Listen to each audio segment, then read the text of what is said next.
Hello বন্ধুরা, আজকে রাতে ডিনারে আমরা সিম্পল একটা চাউ বানাবো এবং এটাই আমরা খাবো এবং কালকেও অফিসে নিয়ে যাব। তো সে ভিডিওটাই তোমাদের শেয়ার করার জন্য করছি। দেখো, আমি এখানে চাউ সিদ্ধ করে নিয়েছিলাম, আর এদিকে বিনস গাজর কেটে নিয়েছি, পেঁয়াজ কেটে নিয়েছি, আলু কেটে নিয়েছি, আর অল্প করে একটু রসুন, 6-7 কোয়া মতো রসুন কুচিয়ে নিয়েছি। তো এবার আমি এদিকে কড়াইটা বসিয়ে দিয়েছি অলরেডি, গ্যাসে কড়াইটা গরম হচ্ছে, আর এটা আমি পুরোটাই রিফাইন্ড অয়েলে করব। তো তেল দিয়ে দিয়েছি, তেল গরম হতে শুরু করেছে। এরপরে আমি এখানে দিয়ে দেবো তোমার গাজর আর বিনসটা, যেটা সামান্য নুন দিয়ে ফ্রাই করবো, এবং সব সবজিগুলো আমি আলাদা আলাদা করে ভাজবো। শুধু গাজর বিনসটা একসাথে ভেজে নিয়েছি এবং ভেজে তুলেও নিয়েছি একটা পাত্রে। এরপরে আমি আলুটা ভাজবো, আলুটা দিয়ে দেবো কড়াইতে এবার। তো আলুটা কড়াইতে দিয়ে দিয়েছি বন্ধুরা, এবং এতেও সামান্য নুন দিয়ে ভাজবো, এবং খুব তাড়াতাড়ি এখানকার ব্যাঙ্গালোরে আলুটা সিদ্ধ হয়ে যায়। তো আলুটা ভেজে নিয়ে একটু মোটা করে কেটেছি যাতে ভেঙে গলে না যায়। তো আলুটা ভাজা হয়ে গেলে আমি আলুটা তুলে নিয়েছি।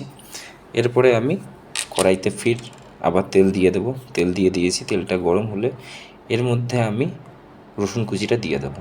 অর্ধেকটা দেবো এই কারণে, কারণ আমাকে দুবারে করতে হবে, দুবারে করতে হবে, তো এই জন্য। তো রসুনটা হালকা ফ্রাই করলে, গন্ধ বেরোনো শুরু হলেই আমি এর মধ্যে দিয়ে দেবো একটু মোটা মোটা করে কেটে রাখা পেঁয়াজ। এটাও আমি হাফই দেবো।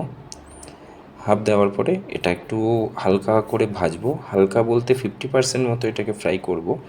হালকা ব্রাউন কালার হলেই, আর একটু নরম হয়ে গেলে, তোমরা চাইলে একটু নুনও দিয়ে দিতে পারো, আমি আর নুন দেইনি। তো নরম হয়ে গেলে তারপরে একে একে সব জিনিসগুলো আমি মিক্সড করব। তো এর মধ্যে আমি একটু কাঁচা লঙ্কা দিয়ে দেবো, একটু মোটা মোটা করে কেটে নিয়েছি, যদি ভালো লাগে খাবো, নাহলে ফেলে দেবো, কারণ আমরা কেউই ঝাল খেতে পারি না। তো এইবার লঙ্কার পেঁয়াজটাকে একটু ভেজে নিচ্ছি। লঙ্কা পেঁয়াজটা ভাজা হয়ে গেলে এর মধ্যে একে একে সব কিছু দিয়ে মিক্সড করতে থাকবো। তো দেখো বন্ধুরা, চাউটা পেঁয়াজটা প্রায় ভাজা হয়ে গেছে, ব্রাউন কালার হয়ে গেছে, হালকা হালকা নরমও হয়ে গেছে।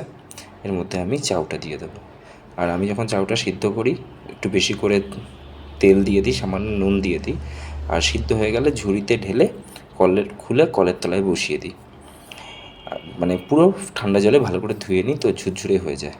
তো চাউটা আমি অর্ধেকটা দিয়ে দিলাম। এর মধ্যে আমি এবার একে একে করে আলু ভাজা, বিনস গাজর, নুন, চিনি সব দিয়ে দেবো। আর আমরা কোনো সস ইউজ করি না, কোনো কিছু না। তো এরপরে, এবং এগুলো রেখে দিয়েছি এটা সেকেন্ড পার্টে করার জন্য। তো এবার এটাকে ভালো করে মিক্সড করে নেবো। তো মিক্সড করা হয়ে গেছে বন্ধুরা, আমরা দুটো থালায় বেড়ে নিয়েছি। একটাতে টমেটো সস, একটাতে চিলি সস দিয়েছি। দেখতে তো খুব সুন্দর হয়েছে, খেতেও ভালো হবে। কমেন্টে জানিও কেমন হয়েছে।